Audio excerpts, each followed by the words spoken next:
Anyway, let's start with this dumb first, and then we'll get into the commentary. Hasan Piker, who is the world's oldest angry teenager, just said that if this was the choice... Dog, you look this way. You can't say I'm the world's oldest angry teenager when you look that way, okay? What are you then? An even older variant? Like, what the f***? Really? This is what we're doing today? You can't be looking like that, man. You can't be looking chopped. You can't be a chopped unk and be like, oh, Hasan Piker is the world's oldest angry teenager. In 2028, he would vote third party. Watch. J.D. Vance or Gavin Newsom? Well, I'd have to vote for Gavin Newsom, Me of course, too. 100%. I wouldn't blink. What about you, Hasan? I'd probably vote third party. You would? Oh, yeah. I mean, at that point, it doesn't even matter. So you're telling me 1 year after the second Trump term, where we've seen Americans profiled, detained, and killed by ICE, the freeze on foreign aid, deep cuts to health programs, and SNAP, the withdrawal from climate agreements, the gutted environmental protections, American farmers being forced to compete with foreign producers, the January 6th party, the regime change in Venezuela, the Doge failure, the tariff circus, the rising cost of groceries, the mid-decade state gerrymandering push, and there's a lot more. But you're telling me that after all that, you're willing to risk more of the same. So why is Hasan so willing to let this continue? It's really simple. He profits off Republican chaos because he understands better than most of his comrades the difference between when Republicans are in power and when Democrats are in power. Watch. I don't give a fuck about the Democratic Party, but they are our representatives, and they're supposed to represent us, and they do have a platform, and the media does listen to them, so we have to wield them like a weapon to the best of our ability. We have to use them to also continue yelling about these things that we care about. And it's clear that he's just here for the engagement. I like that he posted two things that are not even remotely at odds with one another. How is this even remotely connected to engagement farming? I don't understand. Why are these people constantly revealing themselves as people who have no understanding of how politics works? You are washed. You're 50 years old. You're a 50-year-old loser who has not even been able to carve out an audience for yourself because your worldview is directly in line with rehashing whatever the f some Democratic Party consultant paid you to say. You have no agenda, you have no vision, and you don't mind when the Republicans actually win. God damn. Your worldview is repulsive to the average person. You have no policies, which is why we shouldn't even focus too much about this shit. We shouldn't be focusing too much on these on these influencers for the most part, because the influencers are not speaking to a real audience. They're trying to create an audience. They're trying to create momentum behind third-way neoliberalism once again. But they're morons that don't realize that the real people on the ground want more, and that is reflected in the polls. God damn, you're 50 years old, but you have the understanding of the politics understanding of a 10-year-old. People, he doesn't give a fuck about preventing fascists from winning elections. All he cares about at the end of the day is clout and money. If Republicans created a left-wing plan to constantly spread voter apathy and discourage people from voting against them, it would look just like Hasan Piker. If you're curious what I'm referencing, here's a clip from the most recent podcast that Hasan Piker just went on. Gavin Newsom. Well, I'd have to vote for Gavin Newsom, Me of course, too. 100%. I wouldn't blink. What about you, Hasan? I'd probably vote third party. You would? Oh, yeah. I mean, at that point, it doesn't even matter. Like, If you can't see the difference between JD... yes, if Gavin Newsom wins the primaries, at that point, it doesn't matter. We're cooked. 90 likes, please skip this. Man, shut your bitch ass up. He just posted this an hour ago. This shit will do numbers on TikTok. I don't think you guys understand. Left bashing right now is absolutely the fashion for the Democratic Party aligned consultant class and the people that are desperately trying to get a bag from either chorus or from the liberal Democratic Party aligned consultant class. These guys are putting their flag on the ground right now at this moment. Stop backseat producing my stream. Some of them are doing it for an $8,000 check. Some of them are doing it because they want to get the $8,000 check down the line. It's ironic because Jen, after this clip ended, agreed with me. Because Jen understands that that vote blue no matter who mentality is what got us here. Every single time they're like, these Bernie bros. This country is an insane asylum because what do you mean you're already demanding people swear vote to some corporate shithead almost 3 years from now? I'm personally of the belief that we won't have anything resembling a country or elections by then. But even if we do, I know how you see the Dems give Nazis every single thing they want and think somehow continuing to do that saves us from this nightmare. bunch of these people doing this exact thing in the comments. This would be the fourth election of doing the same shit that keeps netting us worse and worse conditions, and they haven't learned a thing. Truly, medieval serfs have more independence of thought than this. Exactly. It's mind-boggling. It's so frustrating. These people are our enemies, okay? Until they turn around and recognize that the momentum is on the left flank, that people are demanding more dynamism. People are demanding policies that actually help them. People want to beat the Republicans. People want to beat the Republicans. That's it. And this business as usual bullshit from the establishment Democrats does not beat the Republicans. It is actually the reason why we have Donald Trump again. Yeah, John Marco had a pretty solid approach to this. Said, I actually think it's a good thing to not preemptively swear you'll vote for Gavin Newsom before he is the candidate. Also, Newsom is legit unelectable. He's pro-Israel, pro-billionaire, two stands that will doom him in the general election. Combined with being very unlikable, inauthentic, he will lose if he's the nominee. It's crazy to me. How many times are we going to run this back? The 2016 election. Yeah. Gavin Newsom is building prominence in the Democratic Party right now because he's actually, doing fun, quirky stuff on the timeline, right? He's like posting like Donald Trump. People like that.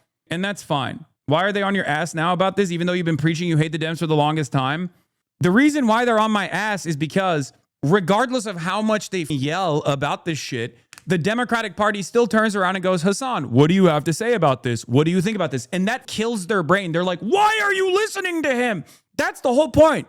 The whole point here is to try to get this message that Hasan hates the Democrats. Hasan doesn't give a fuck about the Democratic Party. Hasan is an opposition figure to the Democratic Party that wants the Republicans to win in front of as many Democratic Party consultants as possible, not realizing that half of them are in the chat right now. They don't understand it. They don't realize that, like, when I go to the PNC or when I'm actually working with the Democrats, half of the Democratic teams are staffed by these motherfuckers that are in my chat right now. They don't comprehend it. They don't understand. Like, why are the journalists talking to a Hamas supporter? That's what their worldview is so sheltered that they can't comprehend that people can have different perspectives on this stuff. And then they constantly find themselves tugging along after the fact. They constantly find themselves going, oh, wow, I guess people do really hate Israel. Oh, well, I guess I hate Israel too now. Oh, I guess people really love Zohran Mamdani. Oh, well, I love Zohran Mamdani too now. They don't want to be in the ground floor because they have no vision. They have no vision whatsoever for the future. That's why they're consistently wrong when it comes to domestic politics. Why do you think so many people turn around and go, oh, I guess Bernie was right. Bernie was the right candidate. No one cares about what you shit fake libs have to say anymore. Real leftists are taking the party back. You're either on board or you're a Trump supporter in the way. No matter who the primary victor is, everyone better be on board. Everyone's fucked. We're fucked either way. If Gavin is on the ticket, the left needs to wake up fast to who he really is. No, we really aren't, Lamau. He's the perfect type of president to run right now. Ruthlessly hates Republicans and looks the part. Being a pure leftist is not something the electorate is going to care about, better or for worse. Epstein was saying Zohran was crazy until he was the candidate. They're wrong all the time. Epstein also was saying Joe Biden shouldn't drop out. Joe Biden is not going to drop out. He was wrong. Also, if libs are already wanting to vote for him without a clear stance on subjects he walked back on his podcast, those some of the likes of Ben Shapiro and Charlie Kirk, then it allows him not to fight as hard for those things like trans rights, etc. Exactly. I hate the Republicans more than these people do. I want to defeat the Republicans. I want to imprison some of the Republicans that have actually caused all of this chaos, okay, and all of this instability. These people don't. It's that simple. As someone who rightly keeps his focus on MAGA, I'm going to briefly deviate and make a few observations. Committing to the voting third party and saying it doesn't even matter is both indefensible and wrong, as may as well be seen by Dems as him slamming the door on them, thus motivating the go rightward. He could have said something like, I can't say because Newsom needs to earn my vote if he wanted to apply leverage. The very worst Democrat is objectively better than any MAGA candidate. The schism is sadly yet another disadvantage we face in the anti-MAGA movement, even as the stakes get higher and the terrain gets more uneven. I frankly had enough of the online blame game amongst the anti-Trump coalition, particularly blaming the voters within these blocks, blaming one another for US aid, the millions that will die as a result, blaming one another for the Palestinians. I don't believe online political influencers have anyone else's interest at heart except their own. This is bullshit. If that was the case, I would be moving very differently. If I had no investment in the things that I'm advocating for, I would either decide not to work with any Democrat whatsoever and just say, I am the most moral leftist of all time. This is a bourgeois electoral system. I will not be participating in it. If I did not have any investment in advancing the causes that I advocate for, I wouldn't do it. I wouldn't be in the trenches. I wouldn't be in the streets. I wouldn't be fundraising for these initiatives. I wouldn't be working with the existing sitting electeds right now to the best of my ability. I wouldn't be trying to get people elected into positions of power if that was the case. So no, this kind of wishy-washy outsider bullshit where people go, oh, like this guy simply only cares about himself is idiotic. Okay? I've been saying the same exact shit for the past 12 goddamn years. I've been doing the same exact shit for the past 12 goddamn years, and people still say, he's grifting, he's grifting, he's grifting. My positions haven't changed. 2 years ago, but still hits. We're Democrats. Of course we believe you should vote blue, no matter who. We're Democrats. We don't care about approval ratings. What other choice do you have? We're Democrats. We could pass legislation that would change your life for the better. We're just not going to. We're Democrats. Of course, we're going to promise something and not really deliver. We're Democrats. We made everyone celebrate Pride Month, including the military-industrial complex. We're Democrats. The economy may not be great for you, but it's going great for our donors. We're Democrats. Donald Trump is the best thing that's ever happened to us. We're Democrats. History ended with Obama. We're Democrats. Of course we love dropping bombs on babies, as long as it's done by a woman. We're Democrats. Your only choice. We're Democrats. Don't worry about it. We're Democrats. I really miss Obama. I really miss Obama. I really, really miss Obama. Topic related TikTok. There is no hope for y'all. We are 3 years out of the election, and already you have liberals making excuses for the Democrats sucking shit and blowing another election. Already, bro, like the candidates have not even announced their run for the primary yet, and you're already making these vote blue no matter who arguments and saying that people need to just shut up and vote for a candidate 3 years in the future whom they have serious concerns about right now. How many times do y'all want to learn this lesson? Is 3 times not enough? Okay, let me explain this to you very quickly. You have to run for something in order to win. It is not enough to run against something in order to win. This isn't even a matter of my personal principles, even though they happen to align that way. It's just electoral pragmatism.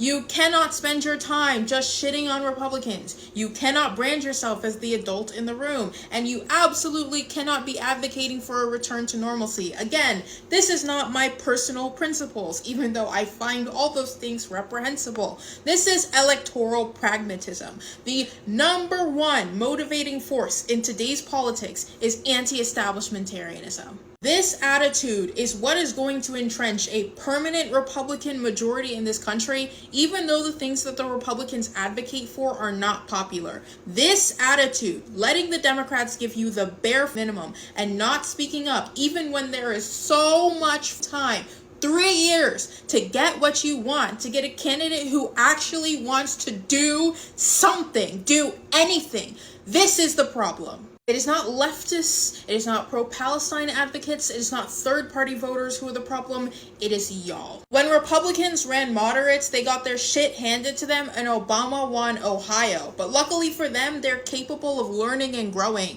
And now, only a couple years later, they are about to get everything on their wish list. We need Democrats to start acting like Republicans, not in just tweeting snarky things, but in actually advocating for something. This is how people like Zoran Mamdani become political upsets, even though they happen to be radicals. Once again, this is not my personal politics speaking, although the reality happens to align with my personal politics. Funny how that works when you're right. No, I'm saying what I'm saying because I have to live in the same country with y'all, and I actually detest fascism in all of its forms, even fascism light coming from the Blue Party. It's so pathetic. We're 3 years out from the primary and you've already sold out all your principles. It's gross, and what's more, it's not even going to work.